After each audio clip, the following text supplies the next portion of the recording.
తండ్రి అయిన దేవుని నుండి ప్రభు అయిన యేసుక్రీస్తు నుండి కృప సమాధానాలు మీకు కలుగునుగాక. ఆమేన్. మర్మం మర్మం మర్మం.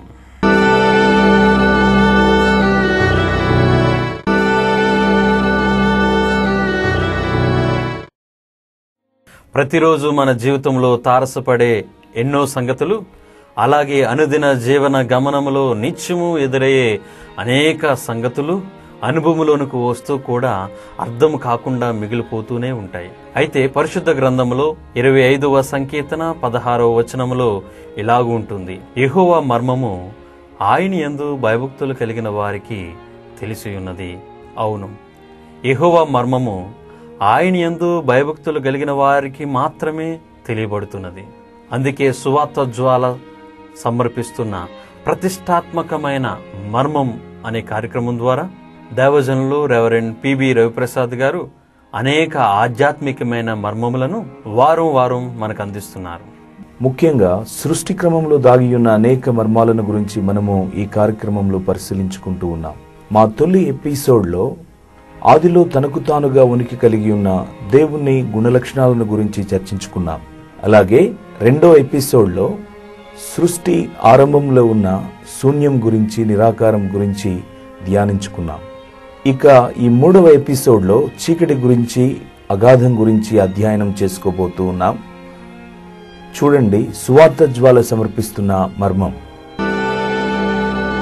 ప్రియ వీక్షకులైన మీకు సువార్త జ్వాల పక్షంగా మరోమారు స్వాగతం పలుకుతూ ఉన్నాం. మర్మం కార్యక్రమం మీ ఆత్మీయ జీవితాలకు ఆశీర్వాదకరంగా ఉన్నందుకు దేవాది దేవునికి స్తోత్రాలు చెల్లిస్తూ ఉన్నాం. ఇక ఈ ఎపిసోడ్ నిర్మాణంలో మాకు సంపూర్ణ సహకారాన్ని అందించిన గుంటూరులోని హోలీ గ్రేస్ ప్రార్థనా మందిర విశ్వాసులకు, ఆ సంఘ కాపరి మా ప్రియమైన సహోదరుడు పాస్టర్ రమేష్ గారికి సువార్త జ్వాల పక్షంగా హృదయపూర్వకమైన వందనాలు చెల్లిస్తూ ఉన్నాం. ఆదికాండంలో ప్రస్తావించబడిన సృష్టి కథనాన్ని వరుసగా మనం అధ్యయనం చేసుకుంటూ ఉన్నాం.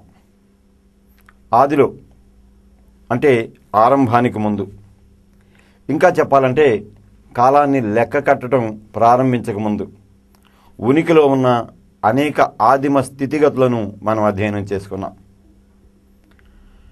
నిత్యుడైన దేవుడు, స్వయంభవుడైన దేవుడు ఎలాగూ తనకు తానుగా ఉనికిలోనికి వచ్చాడో, ఇంకా ఆయన గుణలక్షణాలు ఏమై ఉన్నాయో వాటిని మనం వివరంగా అధ్యయనం చేసుకున్నాం. అలాగే భూమి ఆకాశాలను సృజించినప్పుడు చేతనత్వంతో, సౌందర్యంతో, సహజీవనంతో నిండిన ఈ సుందరమైన సృష్టి ఆవిర్భవించకముందు ఆదిమ స్థితిలో ఉన్న నిరాకారాన్ని గురించి, శూన్యాన్ని గురించి, వాటి గుణలక్షణాలను గురించి మనం నిశితంగా అధ్యయనం చేసుకున్నాం.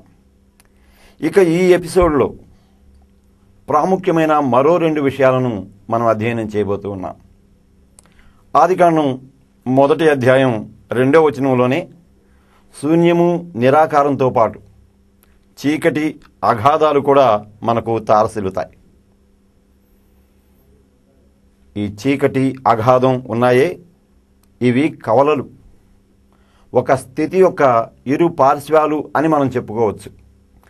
నాణ్యానికి ఎలాగూ బొమ్మ, బొరుసు అని 2 పార్శ్వాలు ఉంటాయో, అలాగే చీకటి, అగాధం కూడా ఒక పరిస్థితి యొక్క 2 పార్శ్వాలుగా మనం అభివర్ణించుకోవచ్చు. చీకటి అగాధ జలము పైన కమ్మి ఉండెను అని అక్కడ వ్రాయబడి ఉంటుంది. చీకటి ఆది నుండి మానవునికి అంతుపట్టని ఒక మర్మాత్మకమైన విషయంగానే పరిగణించబడుతూ ఉంది. చీకటి తనకంటూ ఒక సామ్రాజ్యాన్ని నిర్మించుకుంటుంది. అవిధేయులను, అవిశ్వాసులను, అక్రమార్కులను, భక్తిహీనులను, దుర్మార్గులను తన రాజ్యానికి వారసులుగా అది ప్రకటించుకుంటుంది. ఇక పాతాళాన్ని తన సింహాసనంగా మలుచుకుంటుంది. దానిలోనికి తన రాజ్య పౌరులందరినీ త్రోసివేస్తుంది. ఆ అగాధాన్ని నరక కూపంగా మార్చి చివరికి ఈ మానవ జీవితాన్ని తుదముట్టింపచేస్తుంది. చీకటి అగాధానికి ఉన్న ప్రమాదకరమైన పరిస్థితి అది. చీకటి ఉనికిని గురించి మాట్లాడుతూ దేవుని కంటే ముందు చీకటి ఉనికిలో ఉన్నదా అని అనేక మంది ప్రశ్నిస్తూ ఉంటారు. ఈ విషయాన్ని నిశ్చితంగా అధ్యయనం చేసినప్పుడు ఇది నిజమా అనే సందేహం కూడా మనకు కలుగుతుంది. ఎందుకంటే చీకటి అగాధ జలము పైన కమ్మి ఉండెను, జలములపైన ఆత్మ అల్లాడుచూ ఉండెను అని చెప్పి ఆదికాండంలో మనం చూస్తాం. అంటే ఆత్మ అయిన దేవుడు ఉనికిలో ఉండక పూర్వమే చీకటి ఉనికిలో ఉన్నదా? చీకటిని ఛేదించుకుని స్వయంభవుడైన దేవుడు ఆత్మస్వరూపిగా, వాక్యరూపిగా, జీవంగా, వెలుగుగా ఆవిర్భవించాడా? మళ్ళీ ఇది దైవిక మర్మంలోని ఒక ప్రత్యేక విశిష్టత. వచ్చే వారం చీకటి వెలుగుల రెంటి సంబంధాన్ని గురించి, ఎలాగూ చీకటిని వెలుగు ఛేదించిందో దాని గురించి మరింత వివరంగా తెలుసుకుందాం. ఇప్పుడైతే కేవలం చీకటి గురించి, అగాధం గురించి మాత్రమే మనం అధ్యయనాన్ని కొనసాగిద్దాం. చీకటి ఉనికి పట్టు ఏంటి? చీకటి ఎప్పటి నుండి ఉనికిలోనికి వచ్చింది? ఇది ఈనాటి ప్రశ్న కాదు. సాక్షాత్తు దేవుడైన యెహోవా యోబును ఈ ప్రశ్న అడుగుతాడు. యోబు గ్రంథం 38వ అధ్యాయం 20వ వచనంలో ఈ వాక్యాలను మనం చూస్తాం. అవును, చీకటి ఉనికి పట్టు ఏమై ఉన్నది? ఇక దాని సరిహద్దుల వరకు వెలుగును మనం తీసుకుని వెళ్ళగలమా? ఇక్కడ సరిహద్దులకు సంబంధించిన కొన్ని అంశాలను మనం దృష్టిలోనికి తీసుకుని వద్దాం. వెలుగున్నదే, దాని సరిహద్దులను మనం ఖచ్చితంగా నిర్ధారించగలం. మాట వరుసకు చెప్పుకుందాం. రాత్రివేళ ఆ చీకటిగా ఉన్న వీధిలో నుంచి మనం ప్రయాణం చేస్తూ ఉంటే వీధి దీపాల వెలుగు అక్కడక్కడ మనకు కనబడుతూ ఉంటుంది. ఇక్కడ గమనించాల్సిన ముఖ్య విషయం ఏంటంటే, వెలుగు సరిహద్దులను మనం స్పష్టంగా చూడగలం, కానీ చీకటి సరిహద్దులను మనం సరిగ్గా నిర్ధారించలేం. కారణం ఏమంటే, వెలుగు తనకంటూ ఒక నిర్దిష్టమైన స్వరూపాన్ని, స్వభావాన్ని కలిగి ఉంటుంది. వెలుగు తనకంటూ ఒక మార్గంలో ప్రసరిస్తుంది, ప్రయాణిస్తుంది. కనుక దాని సరిహద్దులను మనం స్పష్టంగా అవగతం చేసుకోగలం. కానీ చీకటి అలా కాదు. కారణం ఏంటంటే, మనం ఇంతకుముందే చెప్పుకున్నట్టు అది శక్తి కాదు, సమాచారం కాదు.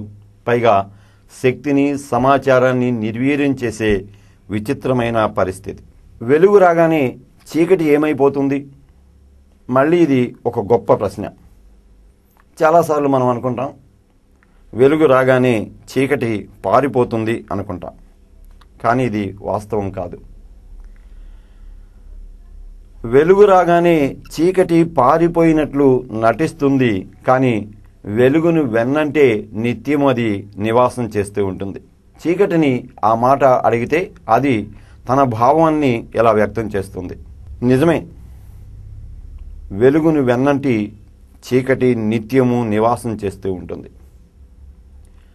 మానవ జీవితంలో కూడా ఈ చీకటి ఎలాగూ అనుక్షణం మనల్ని వెన్నాడుతూ ఉంటుందో దాన్ని తలుచుకుంటే ఆశ్చర్యం వేస్తుంది.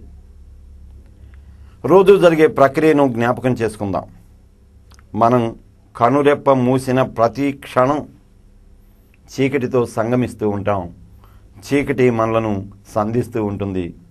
మానవ జీవితంతో ఎలాగూ చీకటి దోబూచులాడుతుందో దానికి ఈ సంగతి నిదర్శనంగా ఉంటుంది. ఇక ఈ చీకటి ఉన్నదే, అది నిత్యమైనది, నిరంతరము ఉనికిలో ఉంటుంది, వినాశనాన్ని కొని తెస్తుంది. తనకు తానుగా వినాశనం కావడానికి ఎంతమాత్రమూ ఇష్టపడదు. చీకటి గురించి, చీకటి నిత్యత్వాన్ని గురించి మరోమారు చెప్పుకుందాం. చీకటి తనకంటూ ఒక సామ్రాజ్యాన్ని నిర్మించుకుంటుందని, పాతాళాన్ని తనకు సింహాసనంగా మలుచుకుంటుందని, దుర్మార్గులను, భక్తిహీనులను, అవిధేయులను, అవినీతిపరులను దానిలోనికి రాజ్య వారసులుగా తీసుకుని వెళ్తుందని, చివరికి వారి గతిని అధోగతిగా మార్చి నిత్య నరకంగా దాన్ని రూపాంతరపరుస్తుందని మనం లేఖనాల్లో చూస్తూ ఉంటాం. అందుకే నరకంలో చీకటి, ఏడ్పు, పండ్లు కొరుకుటా ఉంటాయని దేవుని వాక్యం స్పష్టంగా తెలియజేస్తూ ఉంది. అయితే ఈ చీకటి ఎలాగూ మానవ జీవితం మీద తన ప్రభావాన్ని చూపిస్తుంది. ప్రతి మనిషి జీవితాన్ని చీకటి గలిబిలి చేస్తూ ఉంటుంది. ఏదో ఒక సమయంలో ఏదో ఒక పరిస్థితిని ఆసరాగా తీసుకొని మానవ జీవితం మీద తన దాడిని చీకటి కొనసాగిస్తూ ఉంటుంది. నా మట్టుకైతే నా జీవన భాగస్వామిని కోల్పోయినప్పుడు నా హృదయం చీకటితో నిండిపోయిన అనుభూతికి నేను గురయ్యాను. అది నిరాశతో కూడిన అగాధంలోనికి నన్ను తీసుకుని వెళ్ళింది. మళ్ళీ ఆ అగాధంలో నుంచి బయటికి రావటానికి కొన్ని సంవత్సరాల సమయం పట్టింది.